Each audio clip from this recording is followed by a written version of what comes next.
그럼 반갑습니다. 저희 팽수즈에서 발표를 받게 된 김순홍이라고 하고요. 우선 저희 팀도 열심히 했으니까 좋게 봐주시고 일단 프로젝트 진행하도록 하겠습니다. 저희 프로젝트는 간단하게 보시다시피 팀원 소개, 그리고 프로젝트 소개, 그리고 우리가 어떤 스택을 사용했는지 말씀드리고 주요 기능에 대한 설명을 잠깐 드린 다음에 간단하게 Q&A 받고 마무리하는 걸로 하겠습니다. 저희 팀원은 총 4명, 신동원, 김순홍, 박중식, 이주환 이렇게 구성되어 있고요. 각각 맡은 페이지가 일단 있었어요. 팽렐로 기능에 구현에 필요한 페이지를 분담해서 제작했고, 뭐 QA나 깃 관리, 뭐 미디어 컬이나 CSS 같은 거는 이제 조금씩 분담을 해서 진행하는 걸로 했습니다. 저희 팽렐로는 기본적으로 실무에서 자주 사용되고 있는 그 트렐로라는 어플을 클론 코딩을 했고요. 클론 코딩 하면서 가장 중요하게 생각했던 포인트는 일단 첫 번째는 CRUD겠죠. 작성이 되고 삭제가 되고 수정이 되고 보여줄 수 있는 것까지. 그리고 더불어서 트렐로를 써보셨는지는 모르겠는데 드래그 앤 드롭 기능이라는 게 있어요. 그 기능을 중점적으로 생각을 하고 작성을 했습니다. 트렐로를 잘 모르시는 분들도 있을 것 같아서 간단하게 설명할 수 있는 창을 조금 준비를 했는데요. 트렐로는 칸반 시스템을 벤치마킹한 프로젝트 소프트웨어로서 그 첫 번째 보시는 것처럼 벤치로 로그인을 하게 되면은 이렇게 워크스페이스라고 하는 공간에 딱 들어오게 돼요. 그러면은 이 안에 들어오게 되면은 바켓, 아이템들을 생성해가지고 저렇게 디테일하게 관리할 수 있는 칸들이 있고요. 이런 것들 이렇게 드래그 앤 드롭으로 옮겨 놓음으로써 프로젝트를 좀 더 효율적으로 관리하게 도와주는 그런 어플이라고 할 수 있어요. 그런 거를 클론 코딩을 해봤는데, 작업 예정, 작업 진행 중, 그리고 작업 완료된 항목들이 이렇게 드래그 앤 드롭이 될 수 있게끔 원하는 위치에 배치할 수 있는 프로젝트인데, 저희는 파이어베이스라고 하는 데이터베이스를 사용을 했고요. 지금 프로젝트 하시면서 아마 원두멘토님께서 작성해 놓으신 백엔드를 이용하셨을 거예요. 근데 저희는 파이어베이스를 가지고 작성을 했고, 드래그 앤 드롭 같은 경우에는 DND라는 뷰티풀 DND라고 하는 웨이브 라이브러리를 활용해가지고 드래그 앤 드롭 기능을 구현을 했어요. 그래서 협업 툴로는 깃이 있고 디자인, 안티 디자인이랑 이모션을 활용했고요. 아마 다 배우셔서 이 부분은 아실 거라고 생각해요. 네, 넘어갈게요. 저희 팽렐로는 워크스페이스 안에 보드 안에 바스켓 안에 아이템 안에 커멘트 이런 식으로 구성이 되어 있는데요. 그렇다 보니까 팀원들이 이 코드를 구성하면서 바스켓을 맡은 팀원이 아이템한테 어떤 자료들을 넘겨줘야 되는 상황이 굉장히 빈번하게 발생을 했어요. 그리고 아이템을 작성하는 팀원도 바스켓에 있는 코드를 요구할 때가 굉장히 많았고요. 그래가지고 팀원들 간에 코딩을 하면서 깃에 올릴 때도 충돌하는 경우가 굉장히 잦았어요. 그리고 또 폴더 구조가 이렇게 먹어 들어가는 구조이기 때문에 폴더 구조를 할 때도 굉장히 폴더 구조를 한 2번 정도 갈아엎었거든요. 이게 생각대로 되지가 않아가지고 그런 부분을 조금 신경 써서 작성했었던 기억이 좀 나는데, 하여튼 이 구조가 굉장히 중요하니까 이 구조를 머릿속에 좀 담아두시고 다음 페이지로 넘어갈게요.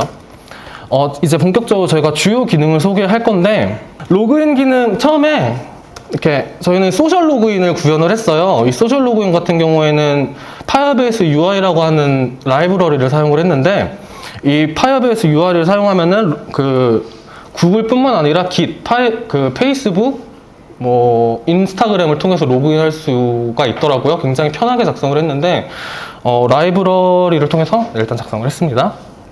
두 번째로 본격적으로 이제 워크스페이스에 들어오게 되면요, 여기 보시는 로그아웃 버튼이랑 그리고 사용자 정보를 볼 수 있는 이런 란이 있고, 아까 말씀드렸던 보드라고 하는 곳에 들어갈 수 있는 그 창을 일단 마주하게 되실 거예요. 저희 프로젝트는 처음부터 끝까지 일단은 반응형으로 제작이 되어 있고요.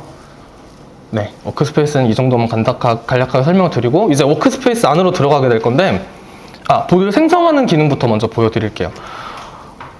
보드를 생성하게 되면은 이렇게 색상을 고를 수 있는 화면이 떠요. 그리고 이 화면의 색상을 선택한 다음에 그 보드명을 입력을 하게 되면은 입력을 받고 바로 이제 보드 안으로 들어가게 되는 그런 시스템을 구현을 했고요. 근데 이게 한 칸씩 밀리는 것 같은데? 안 맞아, 지금 싱크가. 보드 색상 아까 보드를 색상을 선택해가지고 보드 안으로 들어왔다면은 저희 햄버거 버튼을 눌러가지고 보드를 색상을 변경도 가능하거든요. 이렇게 색상이 변경될 수 있는 시스템도 구현을 했고, 너무나 당연하게 보드 이름도 이렇게 수정이 되는, 보드 이름도 수정이 되고 그렇게 했어요. 그 보드 생성할 때 색깔을 어떻게 바꿨냐면은, 보드 생성 당시에 파이어베이스에 컬러 코드를 스트링 형태로 넘겨줘요. 이게 컬러 코드 한 6글자 되는 스트링 있잖아요. 그걸 파이어베이스로 넘겨줘가지고 그거를 바로 받아와요. 그리고 이 이미지도 그 컬러 코드랑 이미지 명을 같게 해가지고 컬러 코드를 불러오면서 약간 이런 식으로 컬러 코드를 불러오면서 뒤에 있는 JPEG라는 스트링을 날려가지고 바로 이미지로 또 활용할 수 있게끔 또 코딩이 되어 있고요. 이런 식으로 넘어가면은 같은 아이템 스트링을 들고 오는데 한쪽에서는 컬러로 사용되고 한쪽에서는 이미지로 사용되고 이런 식으로 될 수 있게끔 약간 잔머리를 굴렸던 코드예요. 수가 나와야 되는 거예요. 주요 기능을 소개해 드릴 건데, 바스켓은 기본적으로 CRUD 기능을 수행할 수 있어요. 당연하게. 그리고 워크스페이스 아래 고유의 바스켓 아이디를 갖게 돼요. 그리고 일의 연속성이 없는 경우에는 이렇게 그냥 쭉쭉쭉 바스켓을 생기게 하는 것 자체로도 의미가 있는데, 일이 연속성이 있는 일이 있을 경우에는 이 바스켓 자체를 드래그 해가지고 일의 순서를 바꾸는 식으로 동작이 가능하거든요. 네. 이 코딩, 이쪽 부분을 구현하면서 가장 문제가 됐던 부분이 모바일 환경에서는 이 바스켓 부분이 한 칸만 이렇게 딱 보여요. 이 화면에서 드래그를 해가지고 넘길 때 잘 넘어가지 않는다는 이슈가 한번 있었어요. 그 부분은 이제 리프 배우셨잖아요. 리프 기능을 활용해서 좀 구현을 해봤는데 그 순서도 조금씩 어긋나더라고요. 그거를 엔드 리뷰라고 하는 거랑 엔드 프리뷰 리뷰라고 하는 두 가지 리뷰를 만들어가지고, 가장 최근에 생성된 리뷰는 엔드 프리뷰 리뷰, 그리고 엔드 리뷰는 바로 직전에 생성된 리뷰, 리프 이런 식으로 해가지고 만약에 이 부분이 삭제되면은 이 부분이 포커스를 받을 수 있게끔 그런 식으로 제작을 했고요. 다음으로는 아이템인데, 이 부분을 아이템이라고 저희가 칭하기로 했어요. 아이고. 이 아이템도 당연히 CRUD 기능이 가능하고요. 이 아이템을 클릭을 하면은 아까 저쪽에 잠깐 보셨던 것처럼 아이템 디테일로 넘어갈 수 있는 기능이 필요해요. 그 기능은 이제 이 아이템 하나를 클릭하면은 클릭 이벤트에서 이 아이템의 아이디를 받아왔어요. 아이디를 받아와가지고 다이나믹 라우팅을 통해서 주소로서 넘겨주는 방식을 채택을 했거든요. 이 부분은 자유 게시판 만들면서 자주 사용했었던 부분이라 간략하게 설명하고 그렇게 넘어가도록 하겠습니다. 그리고 이제 아이템 디테일 안쪽으로 들어와서 커맨드랑 같이 설명을 드릴 건데, 이 부분도 당연히 CRUD가 돼요. 이 기능에서 저희가 조금 놀랐다기보다는 조금 자신있게 보여드릴 수 있는 기능은 댓글 기능인데요. 이 부분은 파이어베이스의 get 메서드랑 on snapshot 메서드에 대한 이해가 조금 있으면 편해요. get 메서드 같은 경우에는 파이어베이스 그 최초의 페이지가 랜딩이 될 때 딱 한 번 이렇게 랜딩을 해가지고 오는 메서드거든요. 그런 get 기능이 있고요. on snapshot 기능은 get이랑 다르게 약간 수신 대기를 할 수 있어요. 그 얘기가 뭐냐면은 파이어베이스에서 어떤 데이터 변화가 생겼을 때, 데이터가 추가되거나 삭제가 됐을 때 다시 한번 콜백을 받아와가지고 저희 페이지에 랜딩이 될 수 있게끔 해주는 기능이거든요.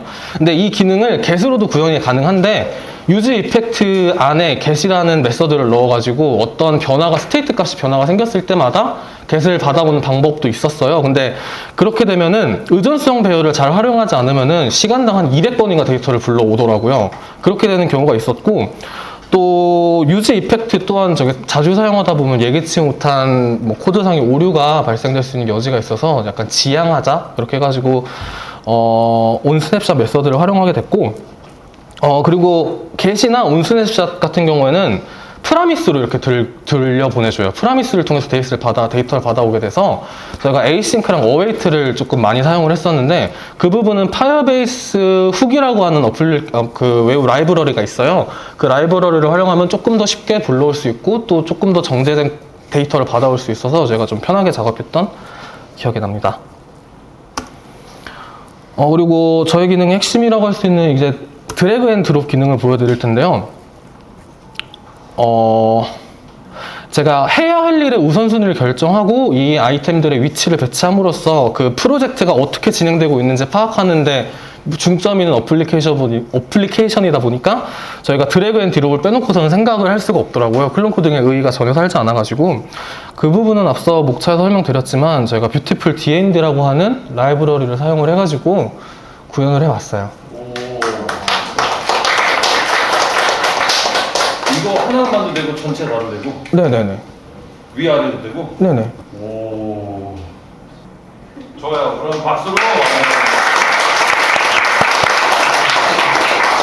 감사합니다.